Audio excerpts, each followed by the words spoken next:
Hi, I'm Steve Acuna, your host of the 30-Minute Sage, your source of practical advice to move forward through corporate and life changes. I come to you as a certified professional in change management and life coaching with over 25 years of boots on the ground and leadership experience that spans 5 corporate industries. This podcast explores the challenges of leading corporate teams through change with the audacious goal to apply techniques and wisdoms that go well beyond the workplace and into daily life. Along the way, I will share my successes and failures, my learnings and my truths as I continue to transcend corporate life and apply my personal mission to raise consciousness that activates the power of our human community. Welcome to the 30-Minute Sage. Now let's get started. Welcome to Episode 11, Managing Perceptions to Gain Freedom and Being Your Own Sage. Hey, before we get into the content, let's talk about the format of the podcast. First off, the podcast is casual, so it's more like a conversation. This cuts down on heavy production and helps me to focus on sharing and content. In this episode, I'll share some of my own secrets in creating freedom from judgment and the perceptions of others that paves the way for you to be your own sage in life. It's my hope that you test these ideas and apply what makes sense to your situation. That process I call finding your inner sage. As always, I will share a takeaway from each segment so you have something you can reflect on afterwards. Please don't forget to send comments, hit the like button, and share with others to help promote the podcast. Finally, the podcast is not therapy. Change management can be emotionally charged, so if you're not emotionally okay, please seek the professional assistance you need. Professional therapy has helped me and my family through tough times, so remember, it's okay to not be okay.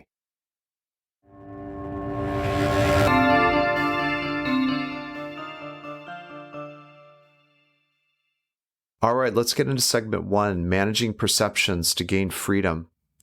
You know, this is a pretty rich topic. I've been thinking about it for quite some time and a little late on my episode because of it, because I think it's that important. And I've been trying to figure out a way to articulate some points that I hope you find helpful in this particular segment. You know, perception is defined as a way of regarding, understanding, or interpreting something.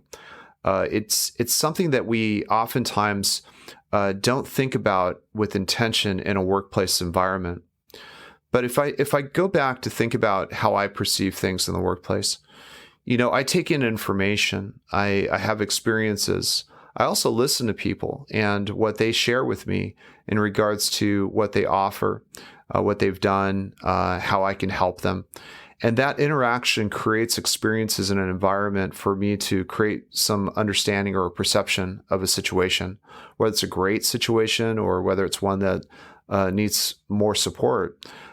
These things are kind of the things I come up with as a result of this, combined experience of all these inputs. Now, if we think about it, though, you know, if we are not providing inputs to others, if we're actually in a situation where others are speculating about the things that we're doing, speculating about the value that we bring, or even the results that we're driving, these kinds of things create problems for us. They create problems in the way that you're being perceived. And one of my biggest pet peeves, one of my personal pet peeves, is being misrepresented. And I've had a real hard time with that one because in my past, not being represented has really affected the way that I feel about my work sometimes.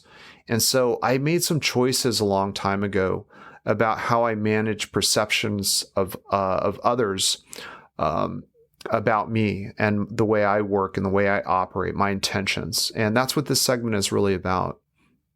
So how do perceptions get created? Well, really, if you don't take in, perception with intention, you're actually leaving a lot of room for speculation. And speculation is the worst part of it. That's what leads to like this kind of concept of being misrepresented, as I mentioned. And it's one of those difficult things that, you know, that I've experienced where, you know, somebody wasn't aware of the work that I did or something that I contributed to. And they believed, at this particular example, they believed that I wasn't a part of this work effort. And it was really just the ignorance, right? They didn't know. But because they didn't know, they made a bunch of judgments about my contributions or lack of a contribution. And that misrepresentation really bugs me, you know, because it's not true. And so when I reflected on these types of experiences, and it's happened a few times in my career, but it's had enough of an impact for me to think about what perception means in the workplace, or really any place, really. And how do we make sure that people are clear about what we are doing and how we are operating and the results that we are actually getting? And why is that important? Well, it's important because ultimately, it comes down to how we feel about ourselves. And really, in many cases, it actually removes the importance of perceptions that others have of you once you have a strong belief system in what you're delivering, your intentions, and your actual results. So how we think about this, though, is about the components that we're offering to people. So when I think about perceptions that I'm creating, I need to understand what is the perception that I have of myself and the work that I'm doing. And then what am I doing to make sure that others are gaining those inputs from me, right? How am I ensuring that people are aware of those particular elements that are happening in the workplace or whatever that I'm contributing to and making a difference on? Okay, so we need to pay attention to how we characterize ourselves and the actual results that we are driving. The actual results, and I say actual results because I'm talking about evidence. I'm not talking about, speculation anymore. I'm talking about true value, true results, true experiences or contributions that make a difference in whatever situation is that we're talking about, whether it's a workplace or not. And I think it's important to make sure that it's about the actual results that you're contributing to.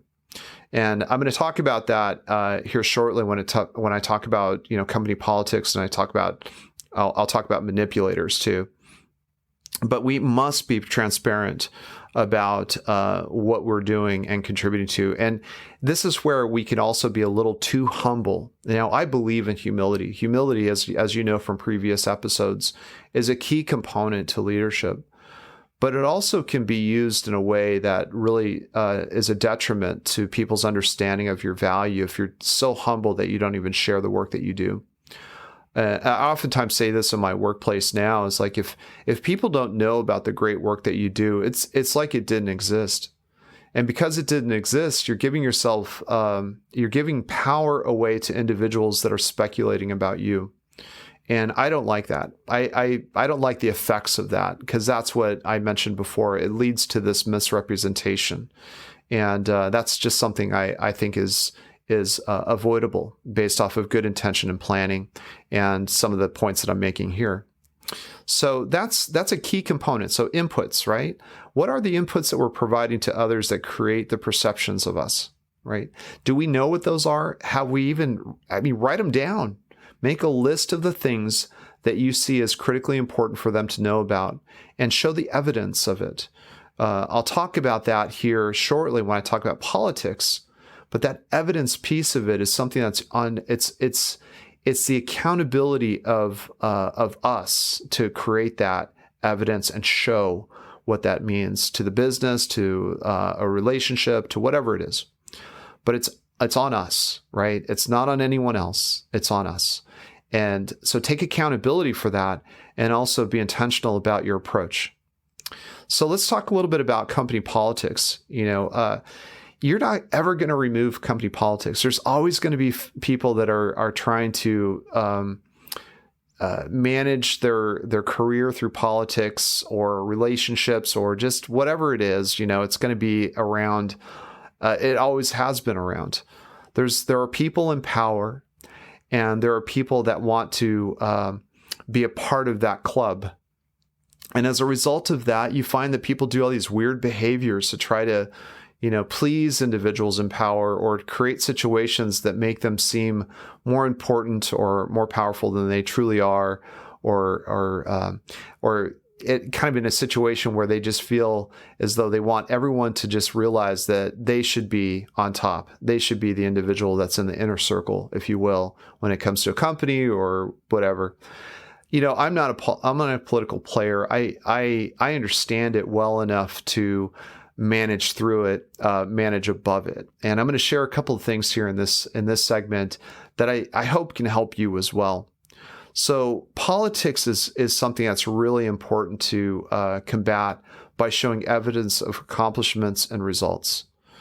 I don't know how many times I've seen people really lose maybe it's, like the muscle of their capability or competencies just atrophy because they spend more time actually working on the political aspects of a business or situation than actually doing the real work and actually getting something done. So I've actually taken that approach as my way to combat company politics. By actually showing the evidence of the value and the lift that my work and contribution has made, it actually short circuits a lot of the political plays to manipulate situations. I'll talk about manipulators too, but political manipulators, I guess it could be, there's kind of a Venn diagram where, some political players might actually be manipulators too. I'll talk about that shortly. But politics is really something that you're just not going to get around. It's always going to be around. So you need to be aware of it too. So part of it is to actually map it out.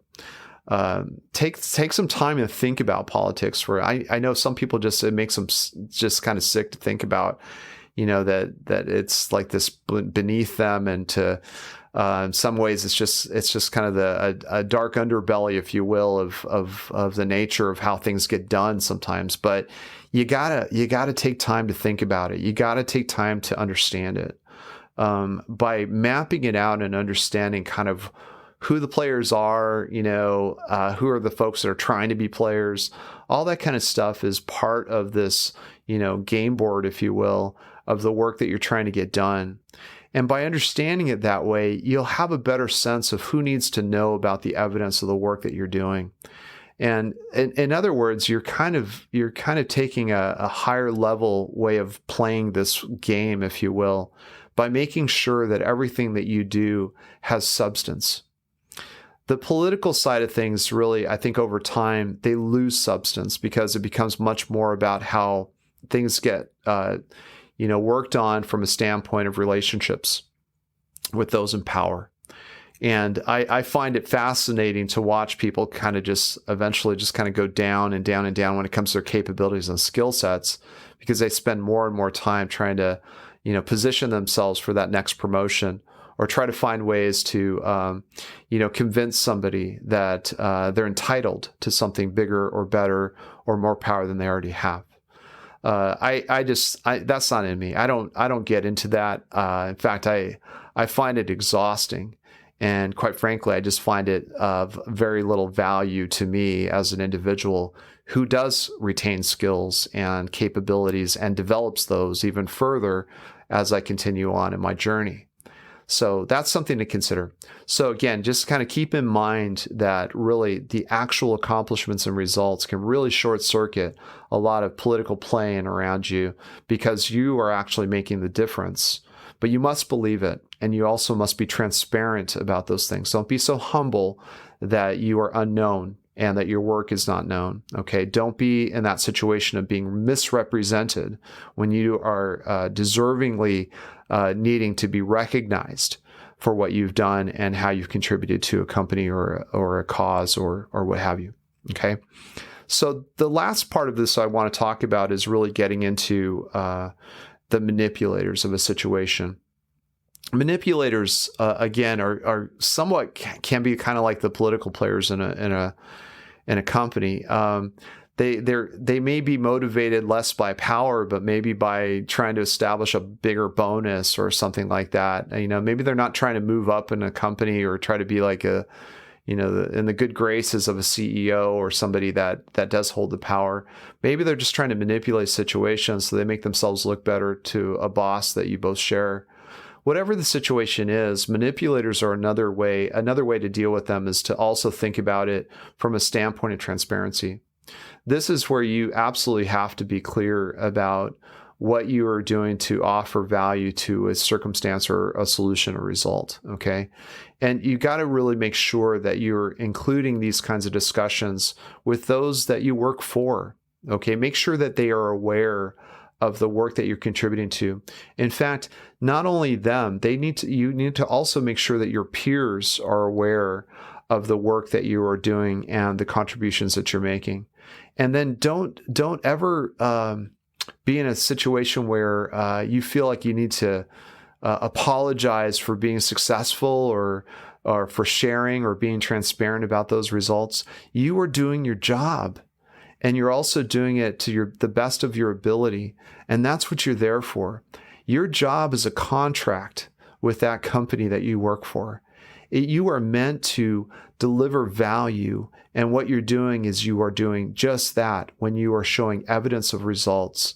Now, one thing that's really nice to do in this regards, which could also turn around manipulators, is to understand how you can utilize their perspective, their skill sets, their inputs to help increase the effectiveness of a solution. Now, I don't shy away from being inclusive when it comes to trying to solve big problems, because I know that sometimes they are just well beyond any one individual's ability to solve for.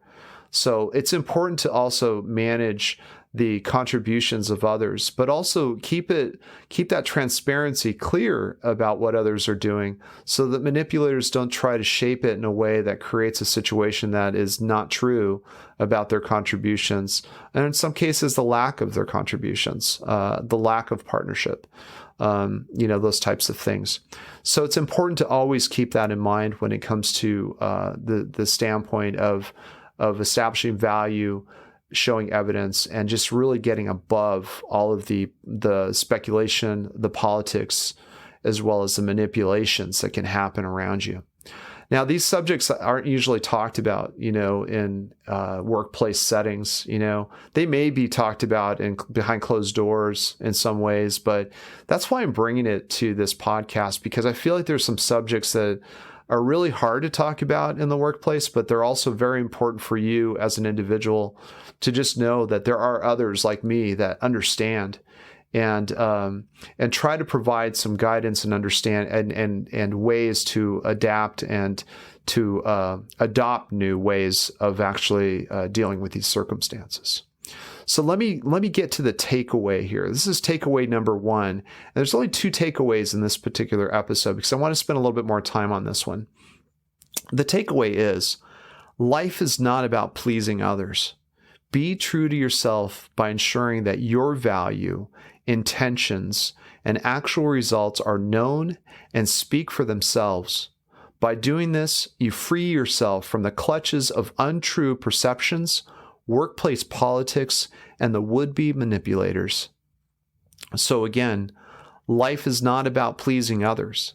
Be true to yourself by ensuring your value, intentions, and actual results are known and speak for themselves. By doing this, you free yourself from the clutches of untrue perceptions, workplace politics, and would-be manipulators. Thanks for joining me in this segment, and we'll move on to segment number 2, which is going to be about being your own sage in life. So stick with me.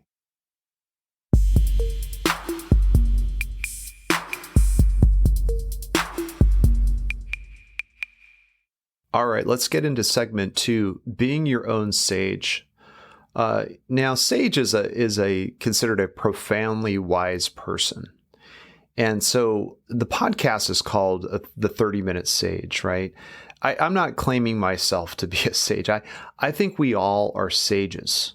And what I mean by that is that we all hold wisdom in ourselves. Now, to what extent we believe that wisdom is really, to me, the extent of you accepting your own inner sage, right? So that's really kind of what I mean by that whole concept of 30-minute sage. We're all in this together to learn and to express what wisdom means for each of us. And what we believe is our own truths and wisdoms become really what it means to become our own sage, right? And we accept those things. So I bring this forward because I think, when we talk about, being your own sage, it's really about, unlocking things. And so what I'm hoping is that this podcast and these episodes help to just, trigger some unlocking kind of effects in life, in thoughts, in perception, in awareness that help you to recognize that there are things you already know, and there are things that that because you already know and accept them, you are very wise and ready for continuous improvement, development, awareness, whatever you see as necessary in your life to achieve your next goal or to be self-actualized or things like that. So the point I'm making here is that when I mean sage, I'm talking about life journey. I'm talking about the wisdom that we gain through life and being able to utilize that as points of learning and points of wisdom, right? So, I use this example for myself to really kind of try to understand, like, how do I break out of this day-to-day grind of feeling as though my life is my job or it's this next assignment. My life is just this thing, and, even during COVID, it was really challenging because, it's like every day was the same.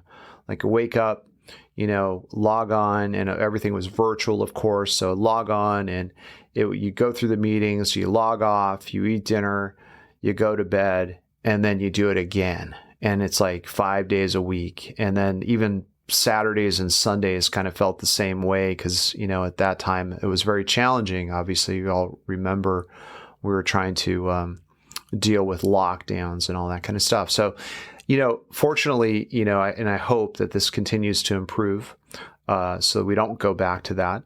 However, I believe it's really important to note that, that type of experience became just really like mind-numbing to me, right? It became something that wasn't really even felt real in many respects. So why I bring this up is because, it's this whole concept of getting out of that as being life. It's more than that for me, right? So how do I get out of that situation? Well, many ways I looked at mindfulness exercises or ways to kind of think about things in a broader context, in a bigger way. And thinking about my life as a game board was a way for me to think about breaking out of that, really monotonous kind of repeated day after day type of effect that had. And it was, it was affecting like my mental health, I felt like life was just really closing in on me, and things were challenging. I know I'm not alone. I know that there are others that felt that way and some that are still working through the effects of COVID. So my hearts go out to all of those individuals, and so when it comes to this whole concept about the game board of life, I think about like Monopoly or something, the game, and, when you first start the game, you kind of pick your little character, and your character's like a little item that's on the board. I pick a shoe or a car or something like that, and it represents you, right? That's you. So as you play the game, you're using this little, I'm just going to say it's like a shoe or a car or something, and you're going to use that to move yourself around the board. Well, that perspective was something I kind of thought about quite a bit. I thought, this whole thing with COVID and being stuck at home and all of this was like this game board. And I was going through this, maybe everything on that game was going through a dark period. And we were all in these little characters and moving forward through this game. And what happened, though, in this concept of like breaking out of the day-to-day mundane, kind of difficult, repeated stuff was that I gained broader perspective about what I need to do to think about getting through it. Right. So it was almost like I was standing above, and I was looking down on this game board saying, okay, what's my next move? How am I going to strategize in this situation to get myself to move towards this direction or this goal or this new skill set or capability or this new happiness, this new level of happiness or joy, and when I started to think about it from that standpoint, I thought, well, who is that person that's looking down on the board, asking these questions and trying to set up this player, this, car or whatever the item is I chose, to get through the next step of the game. Well, that's when I thought, well, that's my inner sage. That's me, right? That's the wisdom. That's the consciousness That's the awareness that I hold from all the experiences I've held in my life or experienced in my life. That's all the learnings that I gained from special people in my life, mentors, family members, friends, people that I've looked up to. In some cases, people can look to spirituality as an aspect of that as well, and whether you do or not, it's really up to you, of course. But the whole point is that it's about the experience gained and the wisdom gained that I was willing to accept, because during that dark time on that game board, I thought, wow, I have to dig a little deeper. And I have to find that inner sage to understand what is the best way for me to achieve the next step in this game. And so this game board became kind of like my past, my present, and my future. And I started thinking about it in a way that was like all encompassing on the board at once. And so I was dealing with my past struggles. I'm dealing with the personal, present state kind of stuff. And then thinking about what does it mean to actually foster or create or manifest new things for my future. And so this inner sage who was looking over the board started making plans and started thinking about myself as an individual that was on this journey that was in some ways kind of broken, some ways really great, and some ways just kind of like, yeah, okay, just getting by, And I started getting wise about what would I say to this person, this player, myself on the board, to help, to serve, to support, to care for, to forgive, to be kind to.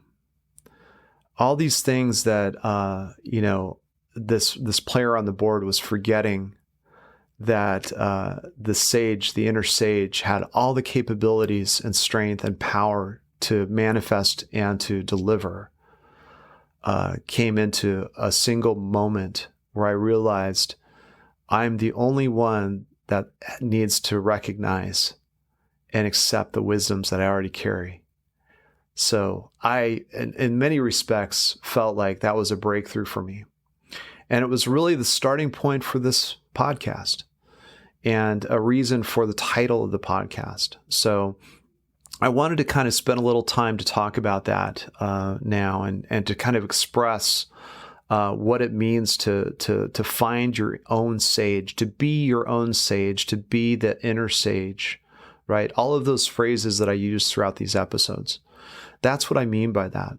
And I'm hoping that, these topics continue to unlock or to maybe even in some ways challenge you to believe that you have that knowledge within. So this brings me to takeaway number 2, and which is our final takeaway for this segment. We only had 2 segments this time. Life is like a game board of the past, present, and future, with you as one of the many players getting through its difficult challenges. Know that you are your own sage, overseeing the board. And the only way to win the game is to build up your player.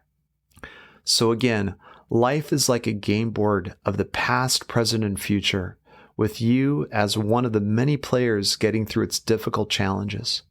Know that you are your own sage, overseeing the board, and the only way to win the game is to build up your player.